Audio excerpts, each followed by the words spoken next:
Remember this game that every YouTuber was playing back in 2017? Ooh! And this game that KSI and the Sidemen made up? It is higher or lower based on Spotify monthly listeners. KSI edition. Well, I spent 4 months coding it into an actual game.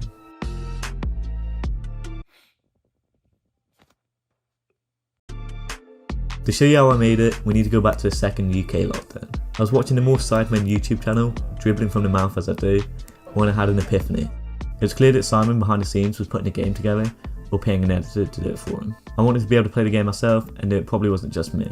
Plus on top of that, it would also make Simon's job easier if they made another video, as he could just play my version. And since I had nothing better to do in lockdown, I took up the challenge.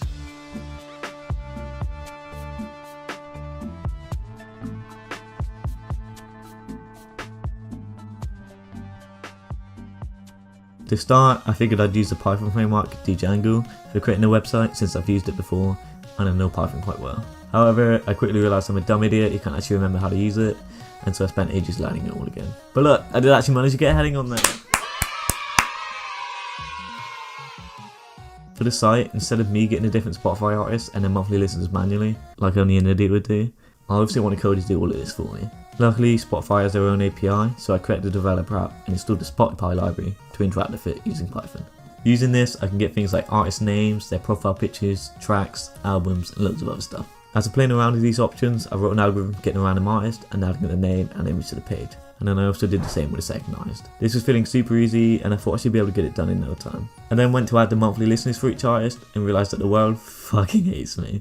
For some reason, Spotify lets you have absolutely every bit of data they store about anything ever, except monthly listeners. Obviously, the site heavily relies on having this one specific piece of data, so I had to somehow find another way of getting it. I researched for a bit and found sites like Chartmetric, who have their own APIs that will give you the data, except they charge you a shitload of money, which to be honest is ridiculous since the data's not even theirs.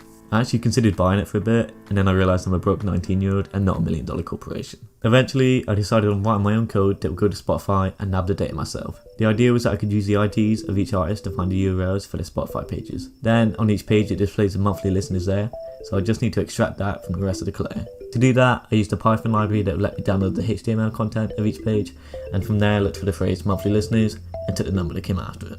I did this for each artist, saving it with the actual API data like their name and their image URL, and put it into my own database.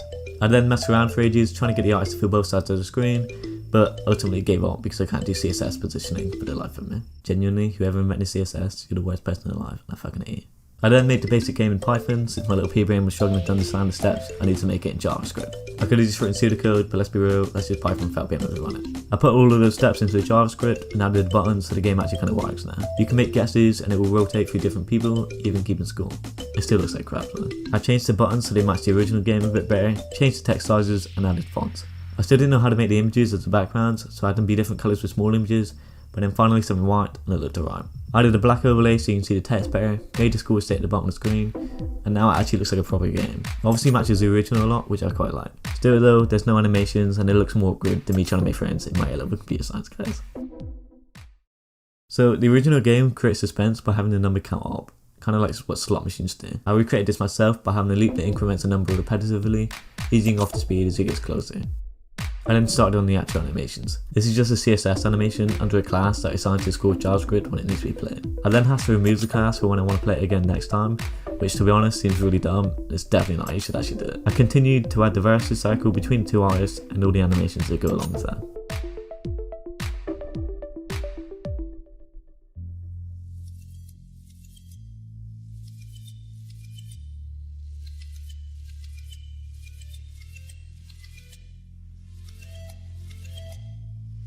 A bit more coding and now the text fades in when the buttons are pressed, similar to how the original game does it. Now, since the game's starting to take shape, I kind of got ahead of myself and went to a domain provider looking for monthlylisteners.com to have as a web address. Except I saw that someone bought it. Obviously somebody else had the same idea as me and had already finished it before me.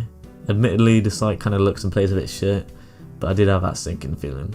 I started looking for some more and I found another one called More or Less, and this one's even better. There's a lot of different modes and most of the styling is actually really good. Some of the animations do suck a bit, but this one really gives me a run for my money. I started wondering if maybe the Sidemen were already aware these sites existed and simply weren't interested in using them. Maybe they preferred to manage it themselves, and even if they didn't, I'm not sure I can make a better site than this one. It's obviously too late to give up now though. I went back to coding and I had a more tricky animation to do, sliding the artist to the left when an answer is correct. I did this by having a third artist section off to the right of the screen, and when the animation needs to be played, each section slides left. Then at the exact same time it finishes, the sections return to where they were and change to the artists that are one above themselves in the array. This kind of creates the illusion of artists infinitely sliding left like a conveyor belt, but in reality there's only 3 artists in play at any single moment. If that didn't make sense, then don't worry, it's stupid anyway. At this point, the main gameplay aspect is basically finished. I can't release it like this though. It still needs a main menu, and since the whole game is inspired by him, I made the background the Fat Neek himself. I then also had to create a game over screen for when you get an answer wrong. Since I'm a pro at the game, I doubt I'll ever see this, but I did it for everyone else's sake. Right now, the game doesn't work if you try and play again. It just glitches out. And on top of this, the art is currently just display in the order of the array that it stores them all. So to change this, I meticulously crafted a shuffle algorithm.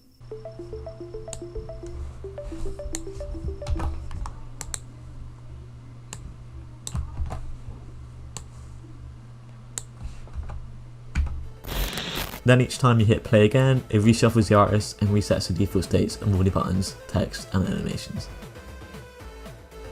The original high-low game shows you a GIF depending on the score you achieved. To replicate this, I searched through and downloaded a bunch of classic Sidemen GIFs and added them to the site, along with some different end screen messages. If the score is bad, it's some kind of rage GIF, and if it's good, it's a victory one. To be honest though, the messages are mainly just excuses for me to roast the user. I still haven't actually implemented the high score functionality, so to do this, I use local storage and save it when a new high score is reached. And then I upgraded my monitor so I don't have to code in 720p anymore, and with that came the motivation to fix the text and button positioning that was slightly off.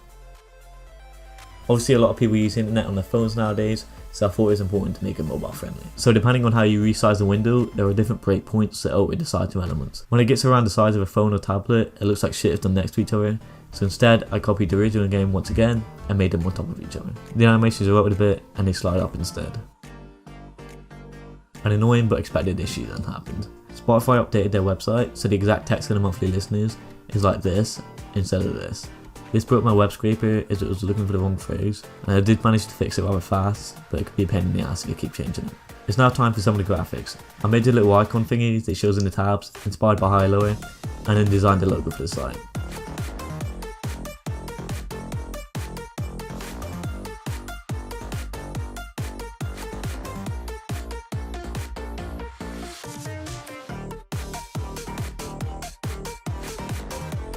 I added the logo and now the main menu looks a lot better. I added some useless metadata to the site before it's time to actually host it. I've never hosted a website before, so it's low-key kinda exciting. I used Python Anywhere and it's pretty simple to do, except where I hadn't uploaded the files properly and had to go through uploading all the rest individually. Having to do all the GIFs and then realising I put them in the wrong directory and having to do them again made me want to end myself. I finally managed to host it though, and it was a cool feeling. I could load it up on my phone and play it from there, which I've never been able to do before. It was actually kind of sick, I'm not gonna lie. The only thing left to do was have it so the site stays up to date. Python Anywhere has a tasks option where you can run code at a specific time every day. Here, I copied and slightly edited the artist retrieval code so it was his own script. It now fetches and saves 1,000 artists into the database each day, still being random each time, so there should be at least some variety for long-term players, if there ever is any. The final thing to do was change the debug boolean. For Django projects, this is basically the final touch that confirms it's finished. It was a big moment. So once I did this, it's officially out of development and ready for the world to play. Hell yeah. In my next video, I'm going to add some cool game modes and I'm determined to get at least one of the Sidemen to play it. So if you want to see that, hit the subscribe button. And if you want to play the game yourself, the links are in the description.